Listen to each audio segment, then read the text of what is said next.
1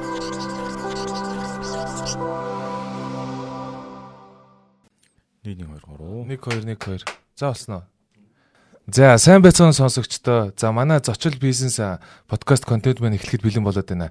За тэгэхээр энэ удаагийнхан дугаарт манай Ray Media-гийн үүсгэн байгуулагч гүйцэтгэх захирал Эрдэнэбаатарыгаа оролцуулж байгаамаа. За тэгэхээр энэ удаад бид хоёр контентын бизнес болон маркетингийн салбарын тухай бизнесийн талаар ярилцах болно. Тэгэхээр энэ контентын минь гол зорилго нь энийг үзэж байгаа бизнес эрхлэгч нартай бизнесийн шин санаа болон өөрт нь хэрэгтэй бизнесийг таниулах, сурталчлах зорилготой байлээ. За сайн уу Баатара? За юу вэ?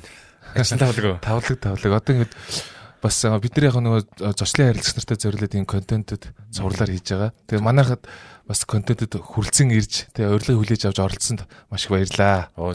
За өөрсөндөө баярлалаа. За эхлээд ер нь бол яг товчхон богинохон хугацаанд бизнесээ танилцуулах зорилготой. За ер нь бол Ray Media гэдэг бизнесийн талаар товчхон танилцуулаач. Тийм, Ray Media гэдэг бол одоо юу байгаас шүү дээ. Медиа компани гэсэн нэртэй учраас энэ ямар бизнес гэдэг шууд нэрнээс эхлээд уншигдчихэж байгаа байхгүй. Ер нь бол компани нэр бол Ray Media Group гэсэн нэртэй компани болж байгаа юм л да. Цаашдаа одоо медиа гэхэр чин дотор олон салбартай болно гэж бодож л гэж нэрээ өгч ирсэн. Одоо яг салбарлаа явж л байна. Ер нь бол энэ бол контентын бизнес. Гэхдээ энэнийг анх санааг би бол Америкийн Vox Media гэж компани гэдэг юм. Бас олон юм салбар үүтэй. Тэндээс анхны санаагаа олоод тэдний бизнес модельийг нэлээд судалж агаад Монголд хөрвүүлж буулгасан. Энийг бол хар ухаанаар бол хүмүүс одоо намайг зүгээр зарим таньдаг хүмүүс олон сувг нээсэн байна. Олон сувг нээсэн байна шууд дуурайх гэдэг. Тэгж дуурайж явсан хүмүүс ч бас байгаа. Одоо өөр ингээд янз бүрийн салбар сувг нэлээд зөндөө олон хүмүүс залуучууд байгаа. Нэг сувгтай явахгүй өөр салбар сувгтай байгээд. Гэхдээ энэ цаатлын бизнес модельээр нарах юм бол арай өөр юм яваад байгаа. Сувг нэгтэй биш байгаа даа. Ray гэдэг үг бол одоо хүмүүс заримдаа сонсохдоо буруу хичээдэг. Яг үгний нийлбэр нь гэхээр Real Entertainment Industry гэдгийн 3 үгний нийлбэр болоод Ray гэсэн үг болж байгаа байхгүй. Тэгээ юм хөвч. Тэгээ манай компани бол хөрөнгө оруулалттай компани. Плюс нэг анх ганцаараа компани хийж явжгаад энэ компанийхаа нэрийн солиод Ray болгосон. Өмнө нь бол яг 100 миний компани хийж байгаа. Тэгээ хөрөнгө оруулалтад нэр өөрчлөгдсөн гэсэн үг. Яг энэ нэрээрээ цаашаа өөр дахиад дээрээ салбарлаа явж байгаа байхгүй юм экосистем бүрдүүлж байгаа. Ray Industry гэдэг ч юм уу, Ray Management гэдэг ч юм уу гэдэг нэгээрээ нийлж юм экосистем үсгэж амжилт болох юм байна гэж харж байсан. Ер нь бол дангаараа бизнес одоо явахд хэцүү дан ганц. Заавал одоо ард нь хамтрагч найзууд ингээд юм экосистемтэй хийж л яваад байгаа. Том одоо анзааруул Монголд явж байгаа компани ч надад экосистем л дайм байгаа байна. Номгийнх ингээд олон компани, MCC олон компани ч юм уу те төслөг томоор аваад жижигж бус компанитай байдаг ч юм уу те. Экосистемтэй компани л яг юм хямралын үед л тавж гард юм байна л да. За ер нь бол яг нөгөө анхны санаа те хизээ төрөөд яг ингээд ер нь яг Ray Media байгуулъя гэсэн бодол хизээ орж ирээд тэгээ ямар асуудлуудыг шийдэх гэж энийг эхэлсэн бэ? Яг одоо би ингээл нэг дангаараа нэг сувгтай яваал би чадна хангалттай орлого болж чадна те. Дангаараа явал хангалттай. Гэхдээ юмыг бизнес гэдэг чинь аливаа зүйлийг нөгөө системчлэх, загварчлах. За тэгээд нөгөө аливаа бизнес бол тухайн бизнесийг автоматжуулаад олон дахин үйлдвэрлэл гаргадаг болох. Тэгээд тэрийг загварчлах хэрэгтэй байдаг. Компани захирлын үүрэг бол одоо санхүүгийн одоо бичиг баримтыг сайн уншиж чаддаг. Тэгээд үйл ажиллагаа загварчлах хэрэгтэй байдаг тийм. Энэ шаардлагаа би дангаар яваад хангалттай чадчихсан ганц хүүхдээ. Тэгээд бизнес болгохыг бол би арай олуулаа багтай ажил хийх хэрэгтэй байна гэж шийдээд тэгээд төслийн хүчингүүтэй анх Vox Media-гийн бүх түүхийн судлаад нэлээд том компани болсон байхгүй. Бараг сонгуульд нөлөөлж ирсэн тухайд хүмүүсийн контентын салбартаа тийм. Трамп Байдны сонгуулийн үеэрч нөлөөлж ирсэн. Яг нь жоохон зүүн нөхцөлтэй компани бэл. Тэгэхээр би тэндээс бизнес модельийг олж харж байгаа байхгүй. Тэгэл судал Монголд яаж буух нь гэд харж байгаад өөрөөр төслийн хүчтэй тэгээд хөрөнгө оруулалт татаад анх байгуулж ирсэн. Энэ бол 2022 онд эхэлсэн гэсэн үг. Одоо ч 3 жил болж байгаа гэсэн үг. 3 жил болж байгаа. Дан компани явжгаад хөрвүүлж яг ийм контентын компани болгосон гэдэг. Тэрнээс өмнө бол би зүгээр энэ тэтгийн одоо томилогдсон SEO гэж ярьдэж тийм ажил бол хийжсэн. Өдөр төвчний ажил нэлээ 10 хэдэн жил хийсэн.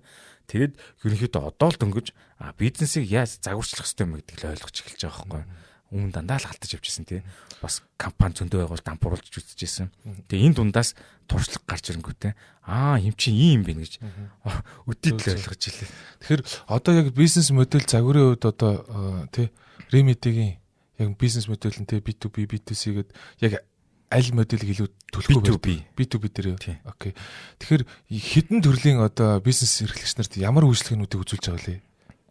За одоо яг маш товчноор их юм бол контент контентын дундуур зарц туршлага явж байгаа гэсэн. Эхний бизнес байдаг. Энэ тагтаа цаана алхам 1, алхам 2 гэдэг жилээр хөтсөн арай өөр алхамтай яваад байгаа. Бүр хамгийн ихний ойлгомжтой нь бол зүгээр л зарц туршлагаа та олон үзэлттэй контентын дундуур гаргана гэсэн үг. Аха. За энэ дэр илүү наривчлаад ярил одоо ямар хэлбэрээр гаргаж одоо хүмүүст хүргэж байгаа вэ? Одоо бас тэг контент ямар төрлийн контентууд байгаа лээ. За ер нь олон төрлийн контент байгаа. Таны мэдгүн суу, подкаст тэгэл дуу хөгжмөл 10 гаруй төрөл байгаа. Тэгэхээр би одоо нэг зүйлийг хэлэхэд нэг хэрвээ одоо кино задлан гэдэг нэг сууг байлаа. За анх миний хэлжсэн. Тэн дээр ийм төрлийн үзэгчид иймд насны хүмүүс сугалцсан байна л гэнэ. Тэнгүүд нь чамд ингээд яг за манай энэ аудиенс үзэгч таарсан контент одоо бараа зарах юм бол танаас өөр болж окей. Чам дахиад өөр бараа байлаа. Тэгвэл дахиад өөр үзэгчдийн сегмент, өөр үзэгчдийн насны англи хэрэгтэй байхгүй хүүхэд биш том хүний тэ янз янз. Тэгэхээр эдгээр чи нэг сууг дээр байлах үнэхээр боломжгүй байна. Тэгэхээр бүрэлжүүлж олон болгож байгаа байхгүй. Тэгэд за ямар нэгэн хэрэглэгч одоо компани за манайх ийм юм сурчлуулмаар байна гингүүд нь танаа бараа бүтээгдэхүүн ямар анги бүтээгдэхүүн тэнд чин таарсан ийм хүмүүс байна гэхээр яг ингээд супермаркетчиг сонголтоор энэ сууг дээр тэтэс тэд нас байна, энэ сууг дээр ийм хүмүүс байна, энэ дээр худалдаа авах чадвартай хүмүүс, энэ дээр бол анги хүүхдүүд байна гэдэг ч юм уу ангиллаа гаргаж өгöd тэр хүн яг тогсон сегментээ сонгоод зар сурчлагаа явуулах тэрийг хэлж байгаа. Зөвхөн байдлаар. Одоо бол Монгол улсын хэмжээнд бол яг контентын салбарт бол одоо баг бүх хүнд хүрч чадсан нэг юм одоо онлайн одоо экосистемийг сурчлагын экосистемийг бүрдүүлэх гээд явж байгаа гэж ойлгож байна шүү дээ. Тэгэхээр яг энэ платформын хувьд бол яг аль платформ дээр илүү одоо фокус ажиллаж байгаа вэ? Эсвэл бүх платформ дээр ажиллаж байгаа вэ? За ер нь бол автоматар Instagram, Facebook, YouTube гурвалгийн зэрэг явж байгаа. Гэхдээ YouTube-д нэрээ голчилдог. Гэхдээ зарим сувгийн хувьд YouTube нь явахгүй, Facebook нь явдаг тал байгаа. Тэгэхээр яг тухайн контентын шин чанараас хамаарат зарим нь Instagram дээр айгуу сайн байна. Тэ? Энэ төрөл бүрээр өөр байгаа. Эдрийг бүгдийг тайж мэдгэж цаг хугацаа зарцуулаад ноу хаа одоо тий тэрийг хөрвдлөөсөн байгаа. Сервис үйлчлэгээ болгоод явж байгаа юм тий. Тэгээ ер нь явж хүмүүс одоо Монголын нөхцөл хэрэг үзэлтийн хэрэг олон дагчтай тийм дээр л харж штэ. Яг нэг чанартай үзэлтийг ойлгох цаг бас жоохон болоогүй юм шиг болоо. Одоо чи ингээд номны тухай контент хийдэг болъё л да. Тэгснэ чамаг яг 1000 хүн дагдаг л. 1000 гэдэг бол одоогийн нөхцлөөр бол айгүй баг тоо тий. Тэгснэ тэр 1000 999 нь яг чамаг дага шийдвэр гаргадаг яг жинхэнэ ном уншдаг юм байл яг уу. Энд чинь жинхэнэ нөлөөлөл байхгүй. Тэрийг одоо манайх бас ойлголоос арай өөр утга гарч ирэх баг. Их үзэлт их тоон дээр биш тий. Яг зорилгоо биелүүлж зорилт нэр үр дүн гэдэг дээр л анхааруул энэ амжилттай болох бол яванд ийшээ шилжин л тээ. Тэгээд ер нь миний анхаарчсан тэр Vox-ийн зах зээл бол ерөөсө харахад контент төлөв цааталтын технологи л бүх юм технологи. Тэр зар сурчлагын систем байсан байхгүй. Заавал хүн аваад ингээ байрлахгүй амар сонь систем. Тэрний хөгжил одоо юу мөгөнд би судалж байгаа. Технологийн сусламжтай бас давхар тий. Тэр харахад зүгээр контент хийгээд байгаа боловч шал өөр юм яваадсах. Тэрийг би болоод дарсан. Одоо тэгвэл яг Remedy дээр ямар бүтээгдэхүүн үйлдвэрлэдэг эсвэл оруулж ирдэг тий байгууллагуудыг илүү юм одоо нөлөөлж чадхаар байгаа. Одоо хэдэн насны хүмүүс ямар бараа бүтээгдэхүүн одоо үйлдвэрлэдэг хүмүүс өөртөө Remedy-тэй хамтарч ажиллаад илүү үр дүн өндөртэй байх бол за одоо ер нь бол дамжлагаар бол ихэнх за ингээд орж ирж манайх руу одоо манай ажлын утсаас алгаад за манайх ийм юм бүтээгдэхүүн ийм бүтээгдэхүүн маань тэгээд энийг явуулмаар байна гэдэг бид нар харж байгаа. Тэр бүтээгдэхүүний бараа тавар бүгдийг сонсч байгаа. За танах манай сувгийн яг энэ сувгийн энэ платформ руу явуул их амжилттай нэгдэн тодорхойлж өгөлгөө. Заавал YouTube руу халбгүй. Манай Remedy-гийн рилэн дээр яг танаа энэ урамшуул чинь тохирох юм байна. Нэг бол танаа бүтээгдэхүүн энэ санаа суй подкастыг яг ийм төрлийн ийм хүмүүсдэг учраас энэ дээр оруулах зүгээр юм байна. Нэг бол гоё мэлхүүгийн бизнес тайлбарлаж байгаа эдийн засгийн өнгөлт энэ дээр нэг бол дуу хөгжмөн дээр энэ бол тоглоомын юм дээр хүүхд үсгээ тохиромжтой байна гэдэг ч юм тий. Тэгэхээр бүх төрлийн бараа байж бол юу ч хийж болно. Гол нь тэрийг англиар ийшээ орохын л тодорхойлно. Тэгээд тэр бүтээгдэхүүн зориулсан бас рекламны одоо хувилбарыг гаргах гэсэн. Шууд хамаагүй ингээд нэгдсэн нэг юмар ярьж болохгүй байхгүй. Танай юм дээр ийм description, ийм агуулгатай юм тохирох юм байна гэдэг одоо манай редакц юм баг шийдэж гаргадаг байхгүй.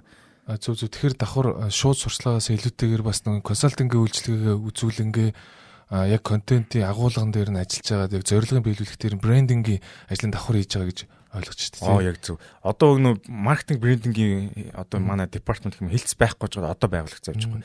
Тэр үл яхаар одоо ингэж яаж нэхэр танах яг ийм л бүтээгдэхүүн юм байна. Одоо тэрний лого чинь ийм байвал зүгээр. Тэгээд ийм одоо брендинг сайн чинь хэлдэг шиг тий. Өнгө төрхийн ингийн, үг хэллэгийн ингийн, контентын агуулгын ингийн тэрийн бүгдэнд боловсруулж өгöd. Тэгээд давхар цацалтай навж байгаа. Одоо өмнө дан цацалтайсан цацалтын тусдаа брендингийн тусдаа зүгээр мөнгө хөдлөхөр нэг өөрийнх нь хүслийн шууд биелүүлээд нэг байгаа онжоо онохгүй ерөөсөө хамаагүй байдаг гэсэн тий. Өмнөх юм одоо яг зарим уламжлал сурчлагын суугууд болон одоо зарын группүүд зөвхөн мөнгөл төлживэл юу тавьсан чухал биш, юу цаашаа юу болох нь чухал биш гэдэг гэсэн бол одоо илүү мэрэгжлийн бизнесийн одоо мэрэгжлийн менежмент одоо маркетинг менежментийн хэсэг орж байгаа гэж ойлгож байна. Яг үнд яг тэр ч одоо зөгцоор нөхсөж байгаа. Энэ одоо нэг фейз 1 мэн бол контент хийгээд олон үзэгчтэй болоод ерөөсөн фейз 2 мэн яг энэ орж байгаа. Фейз 3 4 5 гэвтэл байгаа. Тэгээ энэ цаашаа дамжаад их юм бол бас айгүй сони юм гарч ирж байгаа. Эхний 2 фейз дээр бид нар явж байгаас хүүхдэр бол 2 нас те 5 нас хүртэл ингээд бэлдсэн. Тэгээ энэ төр бүгд бүрэлдэх юм бол хоорондоо араашгүй ажиллах гоё мотор энжин те бүрэн ажиллах гэдэг.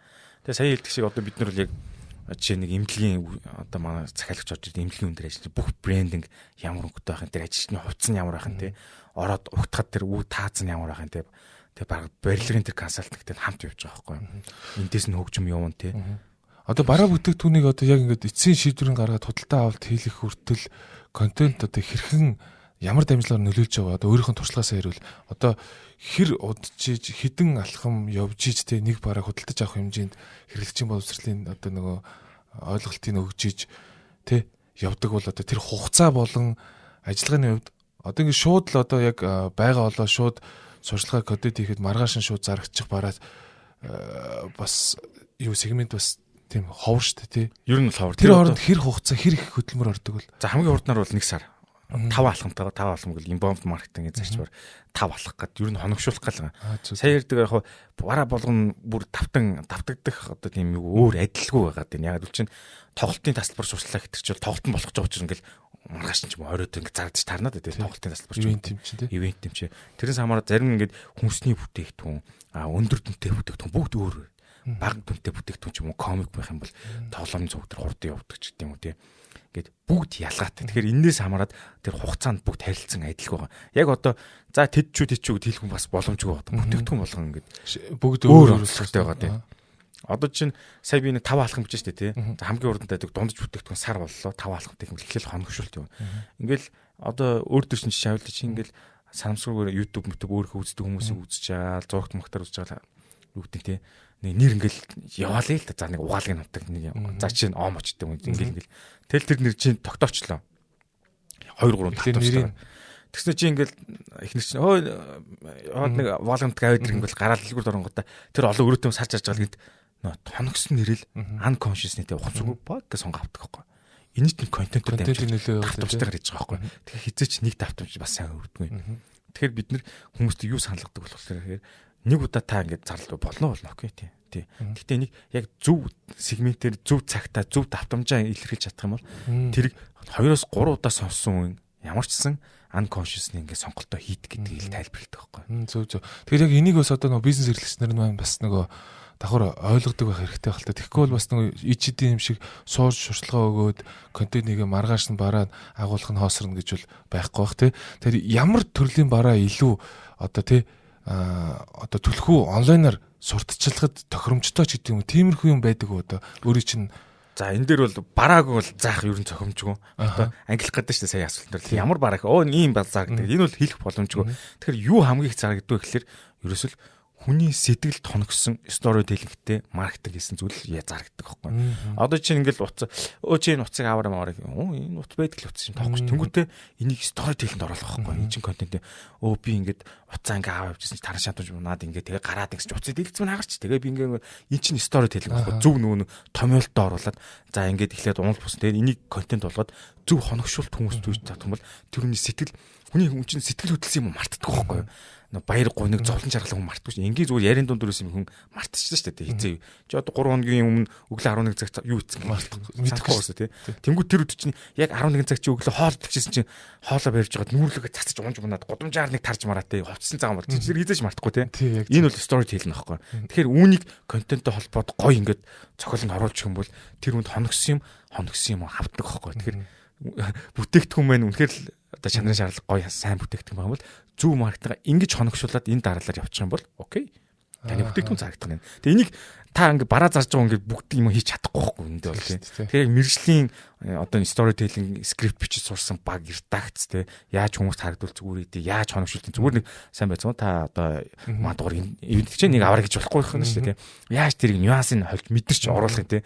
Аудиенсээ мэдж байгаа тэр редакц баг тийм. Энэ бүгдийг хольж сүлжээж одоо энэ чинь нэг нарийн гоё юм. Уран бүтээл уран бүтээл гарч ич тийм. Харин тийм. Зөв одоо нөгөө реклам зас сурчлагаас илүүтэйгээр бас жоохон тийм ийм илүү зохиол, найруулга, скрипт, уран бүтээл, storytelling гэл тэ брендингийн зарчмуудыг одоо илүү контент бүтээгчнэр илүү ингээ анхаарлал явж байгаа харагдчих. Тэгээ ямар ч үнэтэй зөвлөгөөнүүдийг бас давхар өглөө. За яг бизнес рүүгээ буцаад ороход бол бизнес дээр гарч байгаа ер нь одоо нөгөө саад бэрхшээлүүд юу вэ? Одоо яг энэ бизнес хийгээд явахад нэг бас нэг зас сайжруулахаар одоо байгууллага талаасаа, нийгэм талаасаа эсвэл өөр ямар нэгэн сайжруулах юмнууд хэрэг байдаг вэ бас тийм. Яг нэг том юм бол алга жижиг юмнууд бол байгаад байгаа. Жижиг юм одоо бид нар бол бизнес хийж байгаа ямар ч бизнесийн одоо эзэн бол алих бизнесээ автоматжуулж одоо тийм юу гэдэг олон дахин давтагдах юмыг л амархан болгох гэдэг шүү дээ технологийн шийдэл оруулаад.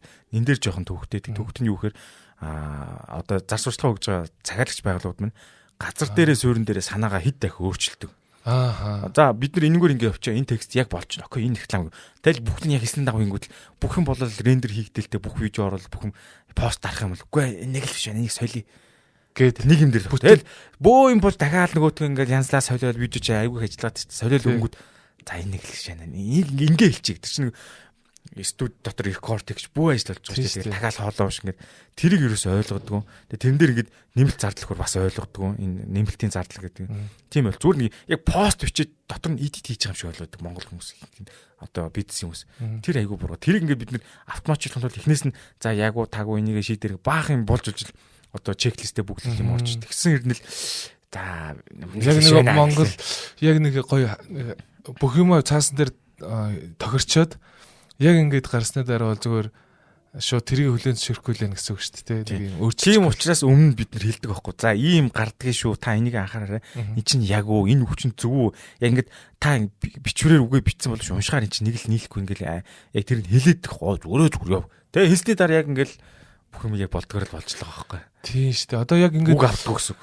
Энэ бол бэрхшээл. Одоо нэг тогооч хоолоор ярил одоо бид нар ингэж тогоочоор гой амттай хоол хийлгэж идэвчиж тогоож байгаа юу хийх заагаад байна гэдэг чинь өөрөө эсвэл хоол хийгээд идсэн дээр юм шиг одоо дүр зураг ажиллаж штэ тий. Тэр чинь мэржлийн тогооч хүн өөрт нь хоол хийж өгөх гээд байна. Амттай хоол. Тэгсэн чинь нөгөө галтгоонд нь цуг ороод цуг нөгөө нэг энэ чинь ийм юм шүү тэр чинь тийм юм шүү гээл тий. Заваасаа гэж байж болох л энэ тэгж оролцсон бас жоохон тий. Амтснаа миний хүссэн амт биш байна. Биш гэдэг. Оролцохгүй юм сая хэлчихлээ. Яг хоолны чи яг бас яг контент төр жоохон тохирохгүй нэг одоо ч нөгөө хүн юу хэлэх гэж цайлгаж байгаа юм эхлээд өөрөө сайн төлөвлөөд тэгээд энэ болж гэнүү тэгвэл бид нар ингэж явуул яав гэдэг нэг багтаа гоё одоо консалтинг жоох аваад харилцааж явуулаа зүгээр байхгүй юу. Тэгтэл шууд өөрөө мэдээд би мэдэж гэн гэж боддог. Дараа нь юм гарсан хойно ингэж идэгэн тий. Тэгэхээр наан ийм шүү бид нар ингэж айлах зөвлөөддөг байхгүй. Тэр зөвлөгөөг авдаг. Буруу шийдсэн үг шиг. Ер нь том бас нэг жоон саад бэрхшээлөө нэг юм биш тий. Айгүйх нөө юмаа өөрчилдөг. Тэгээ одоо ч бид юм үйлчлэг тэрвээ тедэн засвар тийм арах юм бол засвар үйлчлэгийн мөнгөд нэмэлт юм гарахаас өөр аргагүй болж байна. Яг энэ гадны чиглэл явахаас өөр аргагүй болж байгаа юм биш тий. Хүн цаг ажиллаж байгаа учраас ресурс шаардж байна. Тэр чинь маш олон урт продакшн ажил явуулчихад байхад тий. Яа энэ ч гэсэн яг өмнө ч гэсэн бас нэг реклам студиуд дээр байнга яригддаг байсан зүйл тий. Одоо нэг реклам телевизээр цацуулах гээд хийчихэд хэдэн янзаар хийгээд заримдаа 2 сар 3 сар болоод тэгээ нөгөө рекламаа цацах гээд нөгөө чинь халуун болж хат нэг юм зуны бүтээгдэхүүний рекламыг хийгээд яг цаг хугацаанд нь цацхан чухал шүү дээ тий. Тэгсэн чинь нөгөө рекламаа зассаар хагаад намар болгоод өвөл рүү ойртуулцдаг. Тэгээ тэр жид цацсан ч гэсэн ямар ч үрдэнгүй. Тэгэхээр бизнес бол угаасаа цаг хугацаанд уралдаж явдаг болохоор уг нь бол нөгөө нэг бие биений хүндэтгэд ажлыг яг л цаг хугацаанд нь хийх нь бас чухал байгаа дээ. Тийм. Ер нь бол яг энэ монголчууд чинь юм жоохон тактик сайтай стратеги муу гэж ярьдээ чи. Яг л дээр юусэн нүүдэлчин байсан. Нүүдэлчин хүмүүс цагаагаар гэр мэрээ харж гоо шууд тактикта маш хурд нүүгдэл явчихж байгаа байхгүй. Урт хугацааны стратеги жоохон тааргууд нөө хуучин хаан багны захирлаас авсан байсан. Питер Мор хэлжсэн байхгүй. Тэрнтэй адилхан юу гэж нэгээр тухайн үед ингээл реклам чи санан гоё орчихно. Тэрийг яг төлөвсрүүлээд ингээд стратеги байдлаар яг ингээд удирлаар ч юм уу яг сайн төлөвлөөд тэрийг гаргаж чадахгүй хийгээл юмгууд нь захирлтныг таалагдах. Энэ нэг л биш байна. Энэ өнгө биш байна гэдэг ч юм уу. Ингээл хэлж байгаа байхгүй. Тэрний оронд бол яг чаддаг хүмүүст нөхөд яг тэр маркетинг менежертэй итгэж юм тэрийг явуулах зүгээр байхгүй бол нэгт. Үүнээс гадна нөгөө нэг жижиг компани бол цаглууд нь оролцож болно тий. Ойлгомжтой. Том компани бол яг чаддаг хүмүүст нь бол нэг юм руу хит олон хүн орох юм бол тэр угаасаа ингээд chaotic тий. Замраагүй зүйл болчих байхгүй. Тэгэхээр анханасаа зөв төлөвлөгөөтэй зөв ингээд чиглэлтэй явж гин гэдэг чинь амжилтын үнцэг. Тэгэхээр төлөвлөж сурах нэ. Юмэг тий цагийн толохгүй тий. Төлөвснийхээ дагав төлөвлөгөө хэрэгжүүл сурах нэ. Тэгээ дундаас нь юм жоо уяатан байж болно та юм нааш уус өөрчлөгдөн. Гэтэ тэрэн дээр тэрийг бас төлөвлөсөн байхгүй. Хэрвээ ийм урал Б хөлбөр тийм болох байхгүй. Гинтийн нэг огцом шийдвэр чинь хаврын шуурга шиг цагаа гарч хэцүү идэх байхгүй. Зөв. Аль талтаа. За одоо нөгөө яг бизнесийн хувьд одоо тий би яг нэг сонирхолтой нэг өөр юм асуулт. Одоо энэ бизнесийн хувьд хөрөнгө оруулалт одоо ер нь хийгээд тэгээ цаашдын үйл ажиллагаа өргөдгийг бол ойрын одоо 3-5 жил ч юм харж байгаа тийм өөрөө чинь ийм вижн ч юм уу тий энэ бизнесийн дараагийн алхам нь ямархуу одоо төсөөл байдаг вэ? Энэ ч бүр төлөвлөсөн байгаа шүү дээ. Бүтэн жилийн одоо анхдугаар 5 жилийн төлөвлөсөн шиг тий ингээд нөгөө нэг төлөвлөгөө бол зөндөө гарсан маа. Тэгээд яг бас бүгдийн деталь ярих нь цаашаа. Ер нь бол ерөнхийдөө явж иж технологи руу л орж байна тий. Зөв. Одоо бол контент чинь нөгөө цогж ирэх асуудал нь нэлээд нарийн болж байгаа учраас хүн хин нэг нэмийг дөөрэж чих ч юм уу хин нэг нэмийг оруулах явцгүй болох байхгүй ирээдүйд бүх юм цогж ирэхээр баталгааж. Тэгэхээр яг original контентууд явдаг болно. Суугууд юм те. Дээр нь тэгээ эдрийг бүгд технологийн шийдэлтэй холбоно. Одоо маш олон юм байгаа бид нар төлөвснөр бол. Зөв нь бол одоо 2 жилийн дараа юу болох вэ? Жилийн дараа юу болох вэ? Прогноз хийгээд тэнд бэлтэж байгаа байхгүй. Ийм юм ирэхэд бид бэлэн байх хэрэгтэй те. Гараанаас төрүүлж гарахын тулд тий энийг л ажиглаж мэдэрч сурж чадахын тулд бид нэг бизнесээ автоматжуулаад би харин бизнесийн өдөртмийн оролцохгүйгээр аль болох тэр ирээдүйн зураглалаа харах тий судалгаа шинжилгээнд л цаг зарцуулж байгаа байхгүй сионы одоо үүрэг гэх юм да тэгжээч л одоо бүдрэхгүй ч гэдэг юм уу тий цагийн үеийн хугацаанд эвтэйхэн гарахын тулд энд л цаг зарцуулах хэрэгтэй л ресерч юм уу да. Одоо тэгвэл ямархуу баг бүрэлдэхүүнээр ажилдаг вэ? Одоо потенциалын хувьд одоо сард хэдэн компани бас сурчлагын прожект дээр ажиллах боломжтой байдаг вэ? За, наа чин бас ингээ харьцангуй өөр тол байна л да. Монголч бас улирлын чанартай орно те. Тэгэхээр улирлын чанартай харуулад ингээ жоохон хэлбэлцэлтэй. Одоо л бид нэг ингээд 2 сервисээ ингээ 2 өөр уулз 2 тусдаа баг зэрэг ажиллаж байна л да. Тэгтээ хоорондоо заавал холбогдож байгаа нэг үндсэн дээгүүрээ яг нөгөө бодлогоор холбогдно гэсэн. Тэгээ 2 тусдаа ажлууд явж байна. Сард бол ер нь бол хэдийг авах үзгээл яваад байна. Ер нь бол сар болгол ахиулаад явж байна. Клиентийн хатаг. Зөв. Одоо манай дээр байгаа нөгөө зочлол дээр онлайн худалдаа эрхлэгч одоо 1300 орчим компани одоо үйл ажиллагаа явуулж байгаа. Тэгээд эдгээр бүгдээр л одоо хамгийн сүүлийн үед бол одоо нөгөө рилсээр те контентер видео контентер бараа бүтээгдэхүүнээс сурталчилж таниулж борлуулахгүй бол лайвер ч юм уу те одоо өөр сувгуудын илүү эффект нь илүү бага байгаа гэдгийг ойлгоод эхэлсэн тий. Тэнгүүд яг өөртөө бүх юмаа чадахгүй мэдээж аутсорсинг аавна, мэдээж paid advertising-ууд хийн тий. Тэгэхээр яг Remedy-гийн хувьд одоо нөгөө манай одоо онлайн худалдаа эрхлэгч нар одоо бас хамтарч ажлыг гэвэл тий. Одоо ямар одоо үн тарифаар одоо жишээ нь ингээд хамтарч ажиллах боломжтой байдаг бол одоо түрүүн бол нэг ажлыг бол сар орчим хийд юм тий. Тэр нэг жишээл авлаа л да. Янз шүү. За тэгвэл нөгөө манай тэр үндэсний үйлдвэрлэл импорт худалдаачдад зориулсан тийм яг тохиромжтой үйлчлэг байгаа болов уу? За ер нь бол байгаа. Одоо ингэж байгаа байхгүй. Манай хүн чинь бас заримдаа янз хүмүүсийн нөгөө нэг бизнесийн зарчмаас нь хамаарат үнийн юу чинь одоо тухайн хүний боломжоос хамаарат янз л байгаа. Тэрэнд нь тохируулаад яг энэ тань тохирох юм байна гэсэн нэг санал болгож. Ер нь түрүү нэг өөр хэлжсэн шүү дээ консалтинг юм биш үү гэдсэн тий. Тэр чинь л яваад байгаа гэсэн. Үнний хувьд гэх юм бол одоо нэг рилэн дээр ингээ бүгдийн детач тоочгоч чи бас жоо утгагүй гадаг л та. Нөө хийцлээсээ бүх юм хамаардаг. Зураг авалттай юм уу, зүгээр ингийн юм уу, видео авдуулах юм уу тий. Тухайн хүнд яг юу хүсэж байгаа танай бизнесийн боломж ч юу юм одоо хэр цар хүрээ хамрах гээд байгаа тий.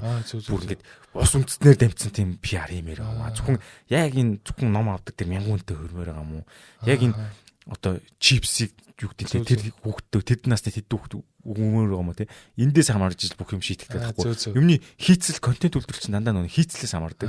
Бүх юм адилхан байхгүй. Нэг одоо нүсэр зураг авалттай байх юм бол тэр чинь одоо тэгэл тагаал өөр болох юм шиг тий. Энгийн simple энгийн байх юм бол бас л өөр болох нь.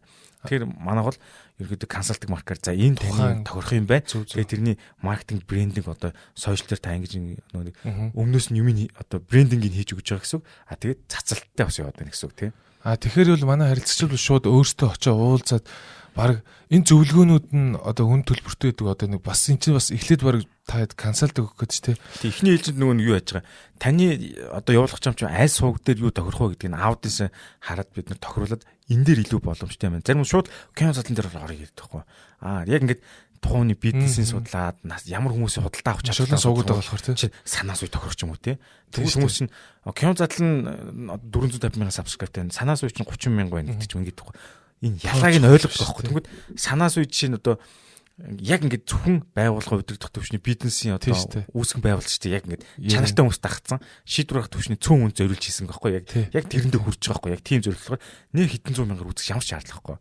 Тэгээ түрүүний бизнес яг тийм удирдах төвчний үүсгэн бол яг тийм санаас үе дээр орхон зүгээр. Кино задлан бол ингээд массаар одоо олноор хүмүүс мэдээлэл хүргэх зориулсан олон зуун мянган сабскрайбтай шүү дээ. Тэгэхээр сегментээ зөв ойлгож болоо. Энийг л бид нар тайлбарлаад байгаа байхгүй. Та энд ороод зүгээр байна ийм юм.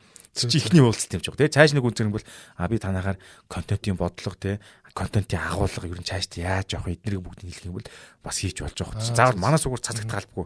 Тэдний пэйжтэй зориулаад контент агуулга бүхэн хийж өгч байгаа байхгүй. Одоо чинь манай тэр нэг эмнэлгийн бүх прожект дээр ажилладаг үлдний бүгдийн маркетинг консалтингийн бүтэн үзүүлээд тэгээ манайхаар цацуулж болно эсвэл танд өөр юм боломжууд зөндөө байгаа шүү гэдгийг зөвлөж байгаа юм байна шүү. Тийм. Тэгээд манай тэр яг цацуулах сууганд байхгүй ч гэсэн бид нэр зөөчлөөд танах яг энэ нөлөөлөгч энэ суугаар явах тохиромжтой байна. Бид нэр одоо Монгол баг ийм үйлчлэгээ үзэл яг миний мэдгээр бол яг ийм маркетинг агентлууд зөндөө байгаа. Гэхдээ яг энэ одоо тийм контентны дистрибьюшн дээр нь тэр нөгөө платформуудын дээр ажилдаг ийм маркетинг агентлаг бол би одоо өөртөө гэсэн олон сувгатаа бол мэдэхгүй юм байна. Бараг ер нь маш цөөхөн баг. Тэгэхээр яг энийг сонсож байгаа хүмүүст бол яг ингээд сошиал орчинд бол тийм маш олон сувгаар хүргэж болох юм байна гэдэг л гол санаа явж байна тий. Тэгэхээр одоо нэг телевизээр ярил одоо нэг хүүхэлдэйн киноны сувгатаа телевиз entertainment-ийн сувгатаа мэдээний сувгатаа бизнесийн Bloomberg шиг сувгатаа тийм телевиз том телевизийн одоо нэг 10-20 сувгатаа ийм боломжийг л ашиглах юм байна гэж ойлгочтой ремэдэгээр. Тийм, ер нь бол зөв. Одоо сошиалч нь бол зөвхөн контент хийх биш л юм л да. Зөвхөн юм шеэрлэх, комент үлдэх. Маш олон болов YouTube дээр ч гэсэн бусдын видеог өөрийнхөө талбар дээр ингээд шеэрлэх. Зөвхөн YouTube видео тусгаад end screen дээр тэр өөр хүний линкийг авчираад суулгах, pin comment маш олон болж байна. Энэ бүгд чинь ингээд сегмэнчлэн бол аюул олон боломж. Телевизээр бол зөвхөн үзэх гээд байгаа шүү дээ. Тэгээ энэ бүгдийг чинь ашиглаад хооронд нь жонглорд гэж нэг юм биш. Яг түрүүнд нь тааруулаад арааг нь ухсраа те. Энд чинь аягүй чухал байгаа. Тэр ноу хау бол өөрт чинь хэдэн жилийн салбарт ажиллаж байгаа. YouTube нэгэд бол одоо яг 7 дахь жил рүү орж байна. 7 жилийн ноу хау бусдад заагаад гисэн гэж байна шүү дээ. Нэрээ тэрнийхэн тухай ярьж одоо нөгөө сүүлд нэг гоё сургалт орж эхэлсэн байлаа. Тэр бизнесийн талаар танилцуулбал. За тэр болохоор задлан зэрэг юм байна гэд одоо танаа бас платформ багш зочил курсыг ашиглаж би нийцсэн байгаа шүү дээ. Ингээд би даагаар ингээд веб нэгэл юм аплай хийж болно л да. Тэн дээр анхаарах цаг байхгүй. Тэнгүүд ингээд зочил курс гэж бэлэн юу гараад ирэнгүүт тэн дээр шууд аплай тэгээд домон хойлбод сургалтаа явуулж чинь задлан зэрэг юм дээр юу вэ гэхээр YouTube-ийн бүрэн цогц сургалт байгаа. Одоо энийг бол 7 жил өөрөө сурсан. Одоо мэдсэн юм. Нэгт хоёрт би галзны хамгийн том одоо 10 тэр шилдэгүүдийн хичээлийг бүгд нь өөрөө төлбөртэй хичээл нь авч үзээд яг өөрөө туршиж үзсэн. Монголд ажиллаж ийн ажиллахгүй зарим чинь өрнөдийнх дорны солиож ялгаатай шүү дээ. Тэгээ яг энэ л манад ажиллаж юм. Хамгийн шимтэйг нь түүж авангууд өөрөө ирлээ туршаад бич байгаа англи дээр ч гэсэн сав хийжсэн тий. Мэдэнгүүтээ энийг бүр 1 жил боловсруулсан ингээ текст одоо юу агуулга боловсруулж дуусаад тэгээ тэрийг видео хичээл болгоод задлан зэрэг юм дээр байршуулсан маа. Тэгэхээр энэ дэр одоо YouTube тодорхой хэмжээ мэддэг ч юм байж болно. Окей. Тэгвэл мэдхгүй мас сэргээд авчи хуучин марцсан юмас сэргээ голдролоос гарцсан бол зүг голдролтой орё. Огт мэдхгүй юм биш гэсэн ер нь ийм байт юм. Бүтэн цогцоор нь яг ингэ аагаас яа зээ хүртэл ингэ тайлбарлсан байгаа байхгүй бүр. Тэр хүн заавал Монгол дээр контент их албахгүй. Англи дээр ч үл. Тэр хүн заавал биерээ нүрээ гарах албахгүй. Facebook тийм. Faceless гэж заавал тэр хүн англи лагч явах албагүй. Мангар инженер хийж идэх бүх алхмууд нь бүх маш олон сайтын тип ми бүр үнэхээр гоё юмнууд байгаа. Тэр дотор бол чамийн. Одоо яг энэ гоё агуулгуудын бүгдийн задлан цэгэмээс ороод үзээд бүх контентын хичээлийг авч болох юм байна шүү дээ. Тэгээд түрүү ярьсан шүү дээ нэг юм заавал ягаад өөрөө бас YouTube эрхлэх гэдэг байгаа нэ өөрөө биш байж болно компанийн YouTube-ыг ч ажиллуулж болно брендингийн YouTube-ыг ч хийж болно тий аав ээж ах эгчийн YouTube-ыг ч гэсэн ардлын ажлыг хийж болно шүү дээ тий тэгэхээр нөгөө хүмүүс бас нөгөө заавал өөртөө тусгаад байх нь бас буруу яг тэр орчин цагийн одоо нэг хүнтэй ойлголцох маркетинг хэрэгсэл хэл нь болчиход шүү дээ. Тэр хэлний одоо гарын авлага нь энэ байгаа юм биш үү те. Тийм. Юу ингээд мухраар эхэлж байгаа яг ингээд системийн ойлгоо эхэлсэн бол одоо тий арай тойроос нэг 10 гүх юм нэг алхах гал товшлох гол энэ гэсэн үг шүү дээ. Тэрэнд орсон. Ер нь хэр хугацаа шаардах бол одоо өөрийн гэсэн бас нэг аятайхан юм YouTube channelтэй болоод одоо нөгөө энэ сургалтанд суусны дараа ер нь хүн тий хэдэн жилийн хугацаа хэдэн жил дээр явж хэмнэл одоо хугацаагаа хэмнэх боломжтой бол За одоо дангаар ингээд YouTube нэ те урсгалаар явж байгаа юм чил нэг 2-3 жил болдог байхгүй. Би ч 3 жил болж ижил анх тогтсон шүү дээ. 3 жил болж иж дөнгөж нөгөө учир нь олж байгаа. За ингээд юм байна аавдаа айгүй хөдөлмөр байхгүй. За бүр гоц амжилттай 1 жил дотор болж байгаа заяа. Тэгээ одоо задлан цэгийн дээр миний тайлбарсан сургалт бол та ингээд яг ингээд зөв томьёолол зөв ингээд тэр сургалтаас авсан бүх юма шингээгээд зөв явж чадаас 6 сарын дотор боломжтой гэж би яриад байгаа байхгүй. Бүх 6 сарын дотор. Тэгэд айгүй хямдхан юм бэл шүү дээ үнэн. Тийм 6 сарын дотор та ингээд бүх ойлголтоод ингээд 5 алтгаас одоо 10 алдчихвэл яаж 5 алдаа л гэсэн үг байхгүй тий юу гэдэг нь жишээ ярьчлаа л та. Тэгэхээр бүх юмудаа ойлгоод авцсан бол за тэгээд юм ингэж даваа саадыг туулахгүйгээр тий айгүй тийм товчлох боломжуудыг гаргаж өгч байгаа. Энэ хідэн цагийн ер нь хичээл байгаа вэ? За нэг 10 гаруй цаг хичээл байна уу да. Ер нь 13 модуль 50 гаруй хичээл байгаа байхгүй юу. Тэгээ бүгдийн сегментчилсэн. Энэ дээр бүр хууль эрх зүй, corporate зохиогч эрх дээр орвол яах юм те. Эвлүүлгэн дээр мэдхгүй ингээд хүн YouTube оруулаад цугаа халгасан зөндөө шүү дээ. Зохиогч эрх. Энэ хичээлээ ингээд аваад те задлан цэгмээс аваад сураад сурсны дараа өөрөөс чинь ер нь зөвлөгөө ингээд би нүүр туулж ингээд зөвлөгөө уулзалт хийх боломж байдаг бол ах тийм болцоо. Тэр бол бүр тэр боломжийг гараад гисэн ба. Тэр хичээлийг бүрэн үтсэн бол хичээлийн төсөл дээр за энэ групп чинь энэ групп руу ороорой гэж.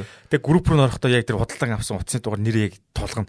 Яг энэ хүн худалдан авч өгöd. Тэр бас нэг юм community байгаа гэж ойлголоо. Тэгвэл босго байгаа байхгүй энэ сургалт. Тэр хүн үнэхээр тэр хичээлийг яг үнэхээр худалдан авсан бол тэр юугаар тулгах чинь. Тэгээ группт ороод ирэнгүүт тэн дээр бүр ингээд группт ингээд постод байгаа. Та ингээд заавал шинээр YouTube сууг нээж явах юм. Бэлэн нээсэн манд олон сууг байна. Энийг та ингээд merchandise franchise ирэхээр авах уу гэдэг ч юм уу бүр сонь боломжууд гаргаж. Гой кейс зөндөө байна тий. Мэдхгүй мгаар шууд надтай холбоотой тэр группт орсон хүмүүст холбоотойгоор тийм зүйлийг гаргаж өгсөн байна. За нууц юмнууд тэр видеон дотор нь байгаа юм байна л да. Үзэж байгаа хүн явангууд нь ийм бэ нэг үзэгт нь орохоор энэ хичээл чинь босго байхгүй шууд. За би танд хичээл зааж өгвөл монголчууд чинь ингээд юу ядах байхгүй. Хэлбэрлэж байгаа за гэд. Заавал нэг малхмуудыг давуулж иж хүмүүсээс сурах гэдэг байхгүй. Өөр давхар бас нэг ремедигээс гадна ингээд онлайн одоо сургалтын бизнес эрхлээд явж байна тий. Тэр нь ингээд бизнес эрхлээд явхад одоо нийгмийн асуудал ч юм уу тийм тодорхой асуудал байвал одоо чинь татвар та холбоотой ч юм өөр ерөөсөл манай энэ улс төр нийгэмч гэдэг юм дэд үтстэй айгу муутай байхгүй. Одоо чинь Америкт ингээл юм хүм стартап нэлээхэд бүх юм ойлгомжтой байдаг байхгүй. Ингүүл тэгнэ ойлгомжгүй нэг ч яахгүй. Монголд бол ингээд нэг тийм бид нар тааж амтрах гэж байгаа юм шиг тийм юм нөхцөл байдал гараад байна. Одоо чинь хүмүүсийн одоо юу гэдэг нь дансыг хаах ч гэдэг юм уу гинтийн шийдвэр гаргаад гинт огцом хөдлөх тэр нэг ойлгомжтой биш гурчлаад бид нар татвараа та ингэж төлөөгөөл тэдний өдөр хаана гэдэг нь одоо юу гэдэг нь тийм мэйл иржлээ тэрэндээ байдаггүй зөрдөг бүх юм ингээд юу гэдэг ярьж байгаа юм зөрөддөг энэ засаг заргаа хууль эрх зүй орчинд л юу нэг хамаг бизнес жоохон хэцүү дарагдах би тэгж л бодож байна. Бусдаар бол бүгд л өөрсдөө юмыг сайжруулахад бүгд л дор нэг чигээ явж байгаа. Тэгэнгүүт яг ингээд уян хатан ч юм ойлголцоо та үнэхээр тийм боломжгүй байгаа л тэгээ манай эргэн тойрны үрэлэн зөндөл найзууд байл та. Тийм боломжгүй бол бид нар ингэж зохицоод ингээ гэдэг ч юм уу те. Бүх юм ойлгомжтой дээр нь юу гэдэг те ямар процессор ямар дамжлагаар явах нь ойлгомжтой байхгүй. Гинтийн ингээд нэг юм дайнтланд орж байгаа юм шиг гинт хүмүүсийн дансыг хаадаг ч юм уу гинт шалгаж хүлэг ордог ч юм уу гинт нөгөө татрын хувь нь өөрчлөгдөв л те журмууд нь өөрчлөгдөв те ийм нэг гинтийн шийдвэр чинь нугасаа хүний тогтвортой бизнес явахад амар халгатай байдаг байхгүй. Нурууг нь авуулсан мөр шиг гэдэг хүмүүс за болингүүтэй гадагшаа гарч амтрч гэдэг юм уу те яг энтэй холбоотой нэг юм асуух гэсэн. За гадагшаа гарч амтриж байна. За бид нар тэгвэл яг энэ өөрийн чинь одоо туршлага ноу хаваагаар бас суралцаад ингээд явж байгаа хүмүүс зөндөө байгаа. Араас нь орсон хүмүүс хэдэн мянгаар байгаа. Тэгээд одоо тэгээ Монголд ийм бизнес хийх ийм доктортой биш айгүй хэцүү байдлууд бас зөндөө байна. Тэгвэл бид нар одоо энэ оюунаар юм уу энэ онлайнаар экспорт хийх эсвэл буцаад гаднаас валют оруулж ирэх ямар болцоо байт юм бэ? Яг энэ контентын салбарт. Валют авчирнаггүй тэгэл гадаад хэл дээр л контент байна. Англи хэл дээр л. Би нэг удаа бүрхөө уриалж байгаа. унган англид өвтөс зүйлүүд зөндөө гарч байна те. Англи дээр контентийг хийчихлэх гэдэг. Тэнд бүгд харахтай. Тэгэх юм бол монгол хэл дээр контент хийгээд монгол хөдөн цөөхөн ам маань үзэн. Тэгээд дээр нь монгол нөө YouTube-ийн Google AdSense орж ирээгүй, YouTube partnership програм аль биесээр нэгдэг учраас одоо яг адилхан та ингээд 10,000 subscribe байлаа. Гадаад бол тэрний олж байгаа орлого Монголд орж байгаа хоёр тэнгэр газар шиг 100 дахин бага байхгүй. 100 гэсэн. Тэгэхээр чин айгүй хэцүү байгаа тоххой. Тэгэхээр одоо чинь би яг энэ subscribe англи дээр хийдгээс бол би бүр амар ер нь баян нөхөр орж тэрбумтан хэдэн тэрбумтан долларын мөнгөөр тийм яг хэдэн тэрбумаар биш юм аа хэд нэлээд хангалуун байж байгаа байхгүй. Тэгэхээр энийг боломжийг хараад англи дээр хэм бол контент юу гэдэг те тэр сая өөрөө жилдэг валют орох боломж байна л гэж хэлэх гээд байгаа. Тий яг энэ бас нэг YouTube дээр харагдаж шүү дээ. Манай энэ өөрөө чи хөгжүүлсэн шаналууд маш олон юм үзэх хандлттай гээд яг энэ яг гадны оронд байсан бол энэ бол нэр $1 million шүү дээ, тэ. Одоо түрүү 100 дахин илүү боломж нэгдэх байсан гээд. За тэгвэл одоо Монголд одоо ингээ контент хийж байгаа залуучууд Монголоос одоо монетайз хийх боломж нь одоо ингээд одоо энэс өөр боломж одоо ер нь тэгээд юу байгаа бол одоо Монголд бол угаасаа ойлгомжтой 3 дахь нөө байгууллагынхаа реклам зарцуулгаагаа л авна гэсэн үг тийм. Үзэлтэн гайг бол одоо яг нөгөө юу гэдэг олон 100 мянгатай 100 мянгатай олон өндөр сайн маяг үзэлттэй байх юм бол тэн дээр нь 3 дахь компани рекламаар тавьж байгаа.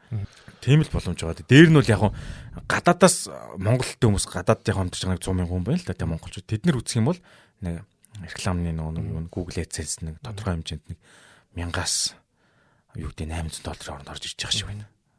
Хүн бол өөр байгаа.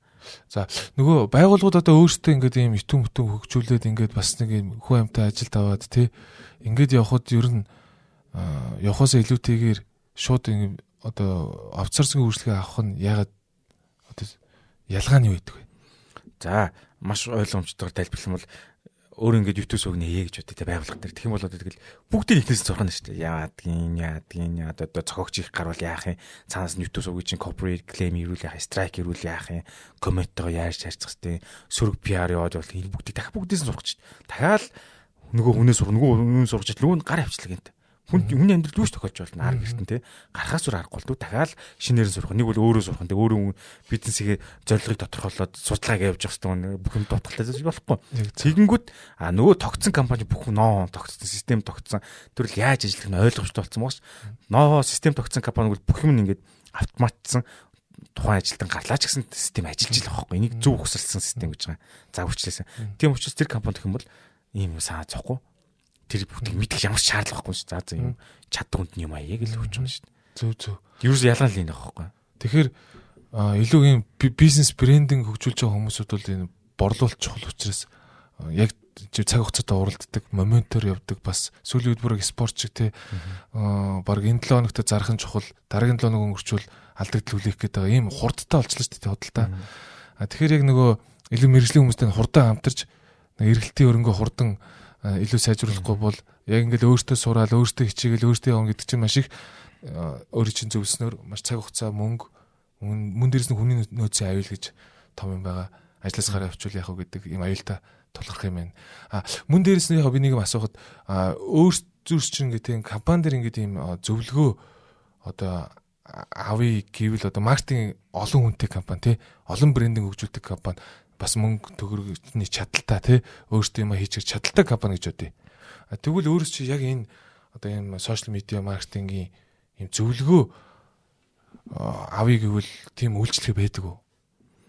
Ер нь бол зөвлөгөө байгууллага зориулсан тий одоо бол өгөөл явж байгаа гэсэн. Тэгэхээр голцох нь хувьчилж тулцаад байна л да. Цагаа харж байгаа. За энэ дээр яах вэ?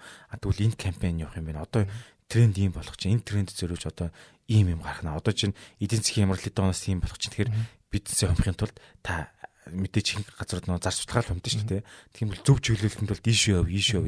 Одоо чинь тэр чинь алсын хараат бол сонгуулийн хүртэл тосч байгаа хгүй. Монголд сонгуул болох юм бол ийм юм болно. Гадаад сонгуул болоод Трамп гарлаа тэгвэл худалдааны дайх нь ойлгомжтой. Миний бизнесийг гэж нөлөөлнө гэдэг болох юм байна. Долларын хэмээр ингээд энэ бүгдийг өөрчилж хитэн алхмаар одоо би чинь 2025 оны 5 сар 4 сар мөн сууж байгаа бол 2026 оны 3 4 сард юу болох тоосч хараад энэ төлөвлөх хэрэгтэй байхгүй. Энэ төлөвлөхөр зохицуулаад контентын бодлого, маркетингийн бодлого бүх юм чи өөрчлөгдөж байгаа. Тэгэхээр энэ маркетинг гэхүүд нэг сошиал медиа мэддэг хитэн өт суугаад юм хийнэ гэдэг биш юм аа. Энэ бол бизнес төлөвлөлтөйг холбогдож байгаа асуудал байгаа. Том цогцоор нарах. Тэн дээрс уягдаж маркетинг цаашаа салаалж гарах гэдэг шүү дээ тий. Тэгэхээр юм ингэж томоор л харах. Яг том сая хэлдэг өөрөө шилдэг шиг том корпорац компаниуд бол бизнес төлөвлөлтөй албатай байх мэдээж хэрэг одоо тий.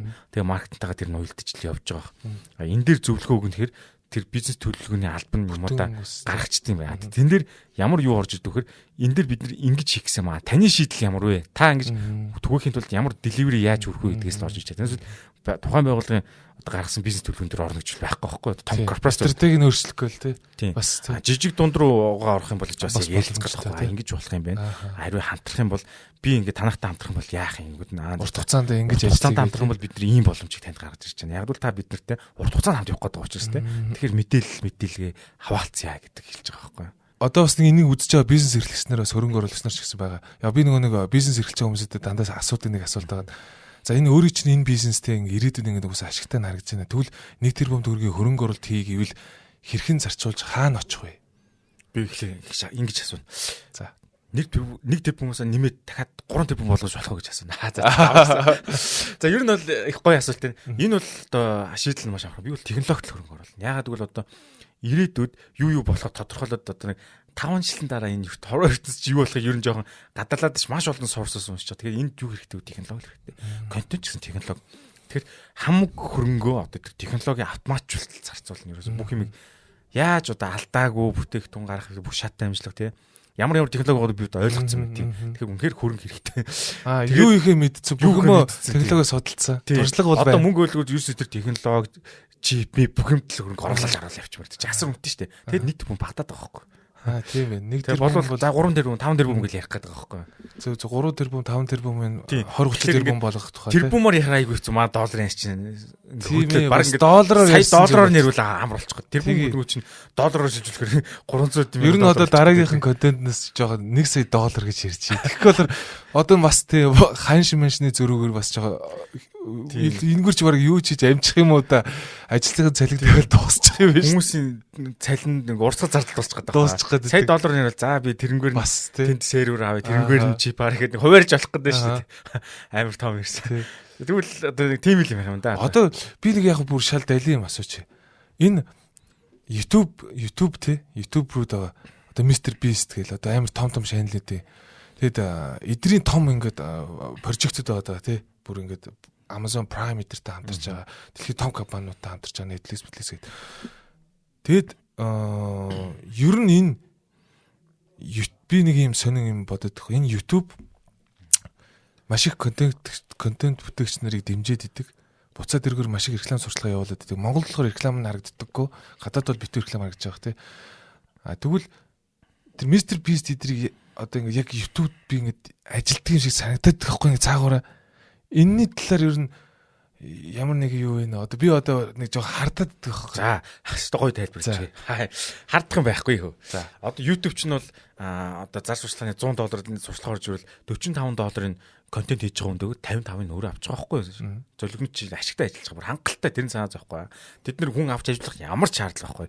Ихэнх YouTube-рууд одоо Mr Beast ихэлсэн болохоор Mr Beast төр жишээ авъя. Mr Beast одоо ингээд за 200 гаруй сая subscribe-тай те дагагчтай. Тэгээд тэр нийт орлогын одоо юу гэдэг те 10 хүрэхгүй үйл тэр монетиз нь олж байгаа ч үлдсэн те 90 орчим хувь нь Mr Beast тэр контентээр дамжуулж гарч байгаа. Mr Beast тэр контентоор дамжуулж явж байгаа. Өнөх шоколад Mr Beast шоколад Mr Beast Burger гэдэг бизнес бүтээгдэхүүнээс олж байгаа байхгүй. Тэр хүн бүр хангалттай. Яаж юм гэхээр тэр одоо идэвхтэй үздэг за 50 сая хүн байлаа гэж бодъё л да тий. Тэр 50 сая хүн Mr Beast-ийг дагаад та нар ингээд нэг жилийн шоколадыг аваарай гэж сурчлаа хийж байгаа. Өөр брэнд нэг байхгүй. Мэдээж тэр 100 үүсгөө бас цаана компанитай ингээл юу гэдэг тийм merchandise бол авцсан байгаа. Тэгэл 50 сая хүн чинь нэг удаа шоколад авахгүй тэрийг дэмжиж 2-3 удаа авъя. Тэгэхээр 150 сая худалдаа авалт болно шүү дээ. Тэрний орлого гэдэг чинь асар өндөр явж байгаа байхгүй. Ихэнх том одоо YouTube-рууд бол өөрсдийнх нь нэрээр брэнд одоо merchandise-уудыг гаргасан байдаг. Бүтээгдэхүүн үйлчилгээ. Тэрнгээр хамаг орлого олж байгаа учраас тэр YouTube-ийн орлого дээр одоо томчууд бол нэг тоодгүй байхгүй. Бараг тэ YouTube-тай хамтраад надтай ингэж юм хийхгүй бол гэсэн тийм хүн болж байгаа байхгүй. Угаасаа хамгийн гол юм дэр үзэгчтэй цуглуулсан хүмүүс байхгүй. Аудиенс цуглуулсан хүн тэр юу ч хийж тоглож болж байгаа байхгүй. Тэр дараагийн юмудаа гаргаал. Одоо анзаарсан бол одоо Монгол ч гэсэн Gramix, Chami энэ төр бол тий Chami гэсэн чипс гаргалтай тэр нэр үн дээр Chami чипс контент дээр чипс дээр тэрийг үүсэж байгаа худал 600 мянган хүүхдүүд л авч л байгаа. Дорн дуусчих тий. Одоо чи нэг хин Grimix ч гэсэн одоо нэг байн калпи сууж байгаа. Одоо би яг өөрөө биеэр мэдэрсэн байхгүй. Манай хүүхд, манай дүүгийн хүүхд хоёр Grimix-ийг үзэл калпис дуртай болцоо. Одоо хүртэл салдаггүй калписээс дэлгүүр ороход дандаа калпис авдаг. Тэгээд тэр калписын борлуулалтанд Grimix ойрын 4-5 жилийн борлуулалтын awareness те брэнд танигдалт сурчлагыг хийгээд өгсөн, хоногчлтыг хийгээд өгсөн болж хувирж байгаа хгүй. Би тэгээд тэрийг харчаад энэ ямар хүчтэй нөлөөлж ин дөө гэж бодсон аахгүй. Тий, ерөөсөө ирээдүйн худалдаа авах гэж бэлжээ гэсэн хүүхдүүд ч амар анзаарахтай ш. Заавал калпис угаараа ихгүй зүгээр ингээд ам цангачлаа нэг ялгаал тий харчиж байгаа байхгүй. Харин тийм билээ. Өөр чинь баг зүгээр тий. Зүгээр тоглоом дундуур уусныг хараад Grimix энийг ууд юм билээ гэж байгаа тий. Тиймэрхүү чи. Одоо тэр насны хүүхд чинь тэгээд насны минь насан турш их сургуульд орно тэгэл нөгөө хүнээ үзэн шүү дээ. Хөдөлчөнд одоо баг сонгуульд нэр дэвшээ сонгох юм аашаа тий. Тийм баг тийм бол хүмүүжүүлж байгаа байхгүй юу? Зүг. Аудиенс үтиг бол. Тэгэхээр одоо би бас нэг асуугаад. За нөлөөлөгч гэдэг хүмүүс яриад идэх тийм инфлюенсер гэдэг. Хүмүүс одоо инфлюенсер гэдэг нь сүүлийн үед их айгүй юм сөргөөр санддаг болчиход байна. Тэгтээ яг контент бүтээгч инфлюенсерийг хүмүүс холиод ах шиг тий. Энэ хоёрын ялгааг хүмүүст ер нь бас жоохон ойлгол одоо юу гэж ойлгох вэ? За одоо инфлюенсер гэдэг үг хэрэглэх жоохон нэг хитрхи их нөгөө ус төртэй холбогдоод юм муухай яг оранж гэдэг шиг сонсогддог болцсон байл л да тийм тий. Ард өмнөхөө төлөө гэдэг шиг тийм үгний жагсаалтанд орчлоо шин ч одоо.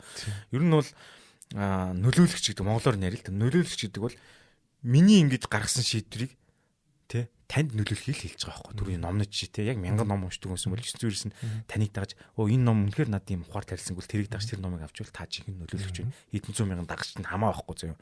Тэр юун дээр ч болж байна. Контент креатор гэдэг бол яг өөрөө контентээ хийгээд төлөвлөөд тэргээд одоо уран бүтээл маркийн одоо орчин үеэр бол гаргаал явж байгаа гэсэн. Энэ хоёр бараг л нэг утгатай боловч дахиад салаалж бас болж байгаа өөр төрлөөр цүн одоо юу гэдэг Instagram дээр нөлөөлдөг хүн байж болно тий. Контент бүтээхгүй зургаар бичиж болно тий. Дотор ингээд олон сегмент болгоо салгаад зөндөө ингээд тайлбарлал нь маш олноор салгаж ярьж болно. Энэ бол одоо ингээд бас дуусахгүй сэтэй болоод бас дүгнж болохгүй тий. Нэг тийшээ зөвхөн одоо задлан цагийн миний сургалтын дээр хэрвээ та ингээ олон дагагчтай бол сэтгэл санаагаа яаж өдөртгөө ямар юу гарч ирдэг үү гэдгийг хүртэл заасан байгаа шүү дээ. Ингэж ийм хүмүүс бичиж орж ирдэг. Энэ дээр та ингэж хандаарэ. Юм чинь нөгөө их олон хандлтаа болоод ирэхээр ийм асуудал гардаг шүүгээд тэгээд хичээлэр чинь ийм мэдрэмж төрнө. Тийм юмны эго суун, ийм эго суун. Тэрийг яаж яах вэ? Тэрийг ингэж зохицуулт ийм байгааг хүртэл зааж бичсэн байгаа байхгүй. Тэгэхээр энэ бол бас олон талаар удаан ярих сэдв байгаа. Ерөнхийдөө бол товчонд байна. Зөв би болохоор нөгөө бас тий яг л ижил ойлголттой. Тэгээ бас нэг юм байдаг хгүй. Бид нар одоо сүүлийн үед нэг шинэ систем хийж байгаа. Тэрний үгээр яг нөгөө нөлөөлөгч гэдэг үгийг инфлюенсерхээс илүү нөлөөлөгч гэдэг үгийг ашиглаа явж байгаа. Өөрөөр хэлснээр бас нэг тэр мэдээж нэг одоо юм нэг дуучин би яг нэг энэ жишээг ярих дуртай л да. Ундаг дугуй ундаггүй дуучин хүнээр ундаг дугуйны реклам хийлгээд цацах. Ундаг дугуй 10 жил унсан тэмцээнд ордог тамирчин хүнээс энэ сайн дугуй маа гэж хэлүүлж хүмүүст нөлөөлөх. Энэ хоёр чи тэнгэр газар хоёр шиг нэг үрдүн авчин шүү дээ тий. Нөгөөдг нь 2-3 сая дагагчтай дуучин хүн байж болно. Гэхдээ дугуй унсан зураг тавихад нэг 200 шиг зарж магадгүй. Харин яг жинхэнэ тэр нөгөө тамирчин хүн чинь би бол амьдралдаа бараг 40 дугуй сольсон. Тэгээ энэ дугуй сайн юм билээ тэрүүгээр. Гэхдээ тэр нь жоохон судалтай, тэр нь давуу талтай юм билээ. Тэгээ энэ дугуйг авал их зүгээр юм биш үү гэсэн мэрэгжлийн үний хэлсэн контент магадгүй хэдэн мянган ширхэг дугуй зарах боломжтой гэж хараад байдаг байхгүй. Энэ бол нөгөө нэг жинхэнэ нөлөөлөгч гэж нөгөө үзэж болно үстэй. Одоо болно. Гол нь тэр яг тэр одоо юу гэдэг 40 дугуй сольсон хүн чинь л яг дугуйч дундаа л танигдсан байх шаардлагатай. Тэгэл болоо. Тэр дугуйчдын хүрээлэл нь одоо юу гэдэг тийм яг өөрийнхөө сегмент дотор аудиенс дотор тий.